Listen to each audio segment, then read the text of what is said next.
Lord be with you. and with your spirit. A reading from the Holy Gospel according to Matthew. Glory to you, O Lord.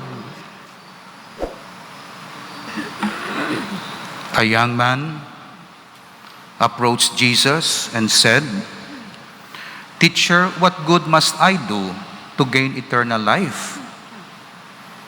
He answered him, "Why do you ask me about good? There's only one who is good. If you wish to enter into life, keep the commandments." And he asked him, "Which ones?" And Jesus replied, "You shall not kill. You shall not commit adultery. You shall not steal. You shall not bear false witness. Honor your father and your mother. And you shall love your neighbor as yourself." The young man said to him, "All of these I have observed. What do I still lack?" Jesus said to him, "If you wish to be perfect, go, sell what you have, and give to the poor, and you will have treasure in heaven. Then come, follow me." When the young man heard this statement, he went away sad, for he had many possessions. The Gospel of the Lord. Praise to you, Lord Jesus Christ. We continue with our meditation on the grace of faith or the gift of faith based on the teachings of Spirago, which we consider very solid, although it's written before Vatican II, so there must be some adjustments in applications and data, but the doctrine is the same. Because the truth of yesterday is the truth of today and the truth of tomorrow. Absolute truth does not change. Only the applications of the truth change. The concretization, the contextualization of the truth. Of course, there's a solid truth in the Bible, most especially in the commandment of God. And it's binding at all times and in all places. Even if you are in the moon or in the Mars someday, or under the earth, under the water, this absolute truth applies. So it does not change regardless of your color and race and gender and status. That's why it's called absolute truth. It's not adjustable, unchangeable truth, and universal truth because it's applicable to everybody. So God's truth is absolute. Again, does not mean you do not modify the methods of preaching or the way you deliver the truth. What changes is the way of delivering the truth, or the context in which you find the truth, or the application of the truth. But the truth itself does not change. The content of the Bible does not change. What changes is the circumstance, the condition in which we find ourselves. So hindi ka mo magpatiplang, mag-change gani aton sitwasyon, ma-change man ang Bible, ma-change man ang truth. No. Constant ang truth, rock foundation, pero apply mo, adjust mo according sa condition, sa age, sa race, sa color, sa culture. Amo na yung truth. Pero ang iya substance, wala ga change. The Christian faith comprises all the doctrines of the Catholic Church. Ang naminsin ni paunahan ko, wala ka lang gapili isang gusto mo nga doktrina. Kung Katoliko ikaw, kinahanglan interrelated sila. Kaya kung ginapili mo lang ini, tapos inaman to, hindi naman to, hindi na Katoliko. Nga daw restaurant nga gusto ko ni, tapos ari naman. No, sa Katoliko, essential truth, batunon mo. Hindi mo lang pagpilion nga, dito to, subong gapati ka sa resurrection. Tapos dugay-dugay nagpati ka naman sa reincarnation. Ti ano to nga faith imo bi, di integral naga-kambyo-kambyo, naga-confuse ka. Kinahanglan ng faith ko comprise all the doctrines of the Catholic faith. He who willfully disbelieves a single doctrine of the Catholic Church has no true faith. For he who receives some of the words of Christ and rejects others does not really believe that Jesus Christ is the Son of God and that He guides the Catholic Church. A faith which does not comprise all the doctrines of the Catholic Church. By the way, ang doctrines naton essential ara sa credo, ha? So hindi ni damo-damo nga doctrine nga volumes ara sa credo. I believe in God, the Father Almighty, Creator of heaven and earth. I believe in Jesus Christ, His only Son, our Lord. Tapos may bata pa sa gali yang iban. I believe He was conceived by the Holy Spirit. Kay Joseph gali siya gapati kaya si Joseph to ya kay Mary. Suffered under Pontius Pilate. Nagapati kaya hindi lang to suffering, appearance lang to sang suffering. Damo sa mga errors. I believe in the Holy Spirit, the Holy Catholic Church, the communion of saints, purgatory, heaven, and militant church, the communion of saints, the forgiveness of sins, the resurrection of the body and life everlasting. Amo na ang articles of our faith. So, patihan ta na, tuuhan ta ina. So kung napili mo lang dira, nabutang diri, why ka naga-profess ang true faith? Okay, so very clear ina. A man who believes all other Catholic doctrines but rejects the infallibility of the Pope has no true faith. What insolence it is on the part of men to treat God like a dishonest dealer. Some of whose goods they accept and others reject. What utter folly to think that we know better than God.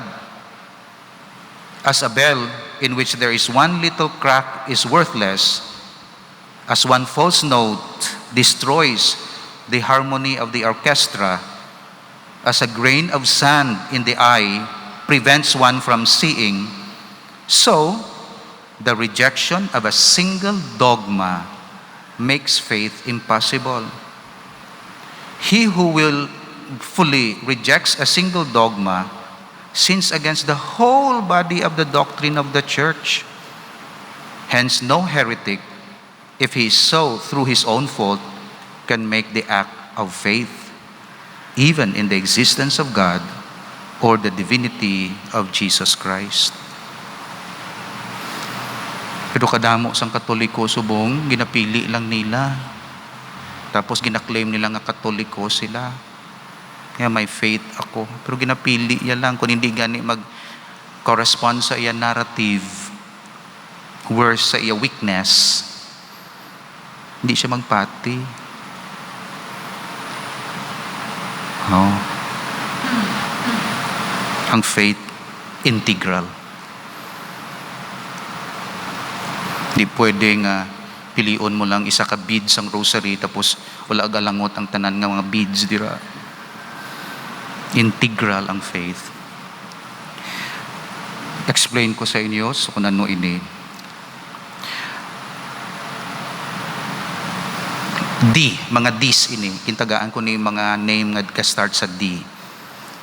Ang pinaka-foundation in terms of faith as knowledge, ha? Okay, may faith as confidence and faith as obedience. Okay? So, diri man lang kita sa faith as knowledge pa yan. In terms of knowledge, the number one foundation of faith is the design of God, the plan of God. That's why kung wala ka naga-consider sang plano sang Dios, wala ka nagapamangkot sang plano sang Dios, imo plano, teacher, what good must I do to gain eternal life? No, it's not what you do.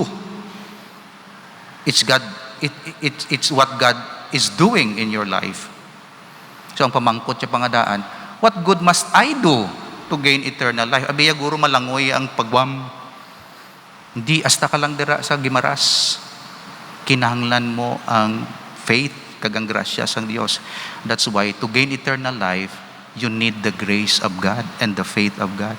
That's why sa laan na ning question niya, isulo sa mga commentaries, tani, teacher, anong mahimo sang Dios sa akon para maluwas ako? Correct, nami nga question. Hindi nga, Ginoo, ano himuon ko para makadabot ako sa langit? Pero compassionate pa si Jesus niya, okay, himuan niho, you shall not kill, you shall not commit adultery, na ginambalan ni Jesus. Pero sa aton, permigid na pamangkot naton ang design or plan of God. We call it the will of God. So, life for us is not about our plan, it's God's plan. And we correspond to God's plan, and we ask ourselves, what is our role in this God's design of salvation? Ti damo nga Katoliko ang conscious sina, aware sina, or ila lang plan ang ginasunod nila. Wala sila naga-discern. Aware ba lang simbahan, kami nga mga pari, nga amo nagali, nga minister lang kami, kag hindi kami author sang ministry, nga hindi kami boss, kundi may Diyos nga boss, kag kami instrument lang, minister lang, o kon kami ang ga-design. Tikinanglan gid design sang Dios sa kabuhi universal church, kag kabuhi familial. Di kanami amo na nga nakasal gid ang mag-asawa, kay design sang Dios. Anong design sang Dios sa kasal?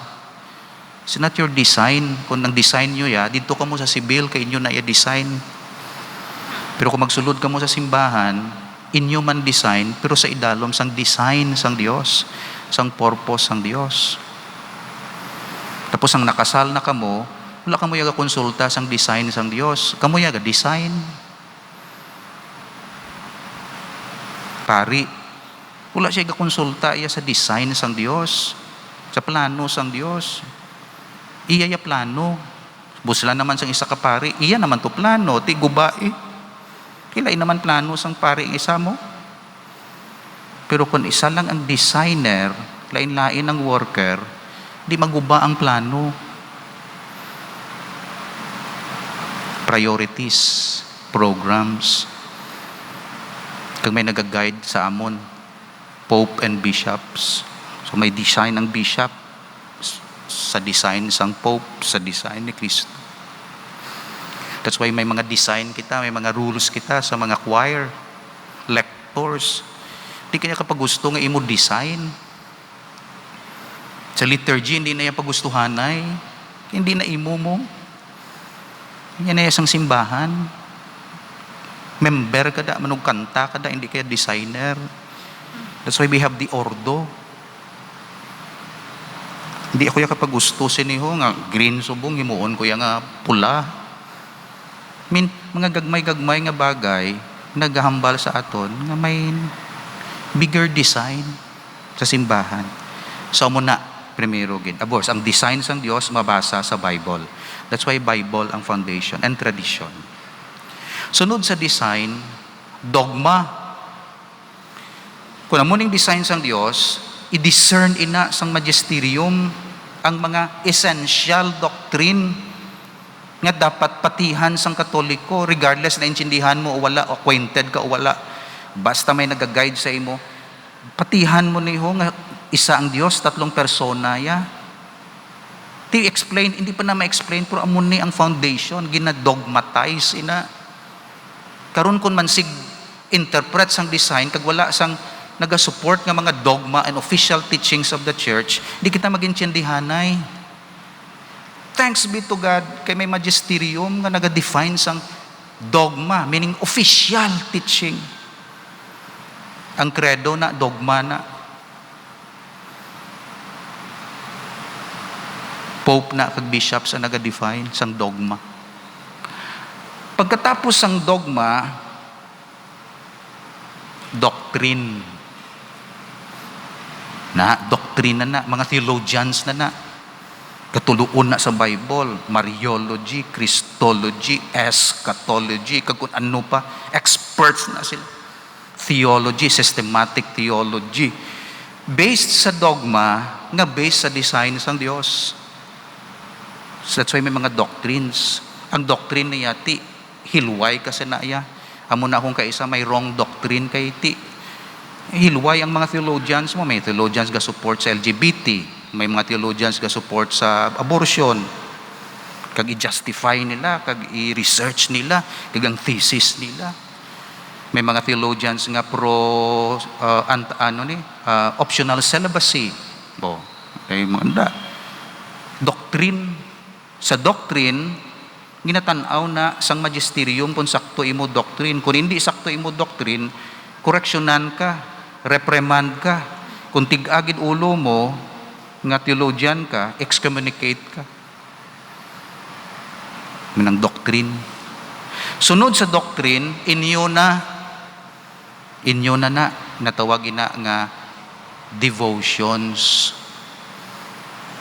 May mga devotions ka mo, may mga delight ka mo, may mga testimonies ka mo.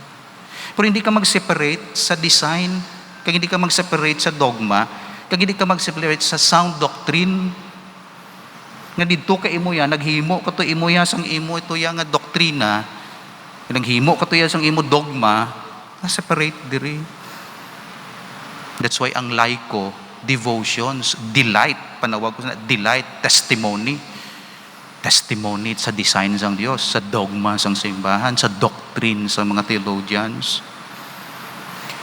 Sagwa sinitanan, discipline. Namo ng canon lawyers, mga canon law, discipline ina. Iyan lang na mga disiplina na may mga limits. Diri ka lang asta, theologians amo imo, mutong imo laiko, pari amo ni, mga sisters amo inyo, Carmelite amo ni, Jesuit amo inin na gina-arrange na tanan. Rights and duties, pari amo ni, paris priest amo ni, assistant amo kasi ni, guest priest amo ni imo na. Discipline ina para ma-plastar mayo. Kaya kung wala karon disiplina, hindi predictable ang mga relationship gagamo. Katahom sang simbahan Katoliko mo. Kuya katahom kanya ba susundon lang. Hindi lang niyang sasagwa ito nga devotion, himuon mo ito yung nga dogma. Nya mo lang ng devotion na mo lang makasalbar sa kalibutan. Hindi ka na imo, hindi na ya dogma. Imo na ya damgo. Damgo mo ginhimo mga dogma. Gaguba. That's why, kung may mga apparitions, ga-check sa doctrine. Doctrine, ma-check sa dogma. Dogma, i-check ya sa design sang Dios. Sa scripture. That's why ang mga controversial subong, tradisyon ni o magisterium. Kaya nagasiling ang Latin, hindi pwede, kaganusin niya mo na tradisyon ma-interpret sang Vatican II o kung ang Vatican II mag-interpret sang tradisyon.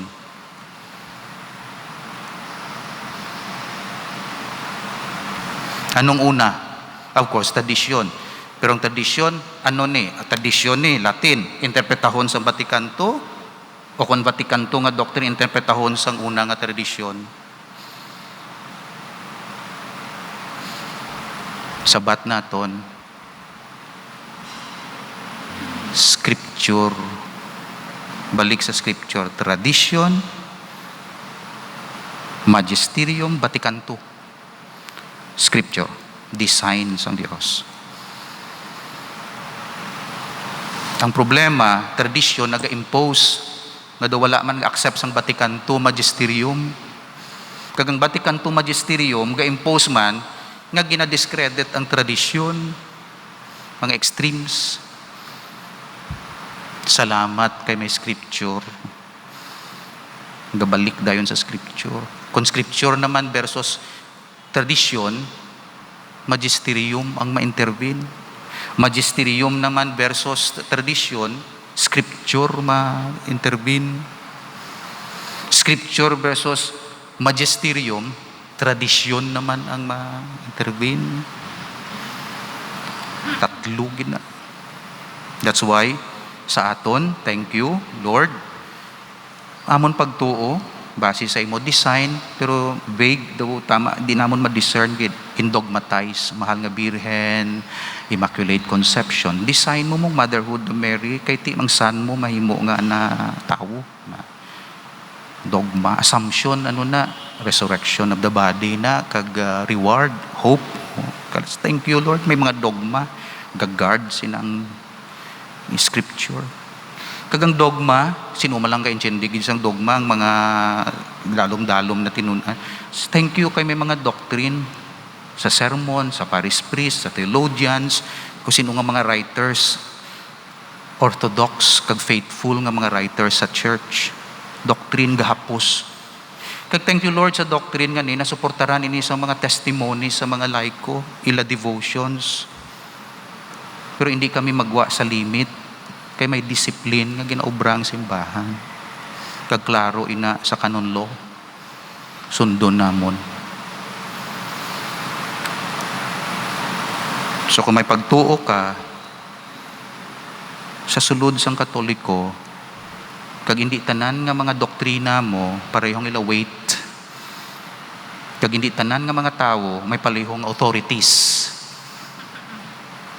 kay may level of authorities with regards to faith and morals nga doctrine. So hindi ka to magpati gulpi dito sa iya. That's why damo nga mga false prophets kag mga leaders kay ti nagapati dayon ng tao mang mo appointed son of God siya. Wala ko naga-insulto ha. Pero diin na iya. Damo na deceive. Tungod wala sang amo sini nga level kag hierarchy sang truth and authorities to guard our faith. So pasalamat gid Lord, thank you sa Katoliko nga ini simbahan Katoliko, assured, clear, katama, fair, just, truthful nga mga doktrina na kag kung may mga false doctrine, automatic mabalaan mo dayon nga false. Kaya may comparison ka sa tradisyon, sa scripture, sa dogma. Sa paghambal si Maria, nagamusin beta naunta sa dogma. Nati, sala na imo kay dogma talain ho. Hapos na dayon. Mag-discern, kag mag-ambal nga. Human source na, hindi na divine. O diabolical source na, hindi na divine source ang imo. Kag makadecide ang simbahan. Even maghimo santos, mag-declare santos. May mga series of investigation. So amo na ang pagtuo naton, integral siya tungod may hierarchy of truths and authorities nga ginasunod ang simbahan. God, His design. Magisterium, its dogma. Theologians and experts, their doctrine. Lay people in their holiness and witnessing, their devotions. And then within this, outside of this, may mga rules and regulations sa aton how we relate with each other. Pope with his bishop, bishop with regards to decision making and making a decision and authorities and declaration. Discipline of the church, which we call canon law. Please all stand. Show us your mercy, Lord. Our misery is known to us. May no evil desires prevail over us. For your glory and love dwell in our hearts. Through Christ our Lord. Amen.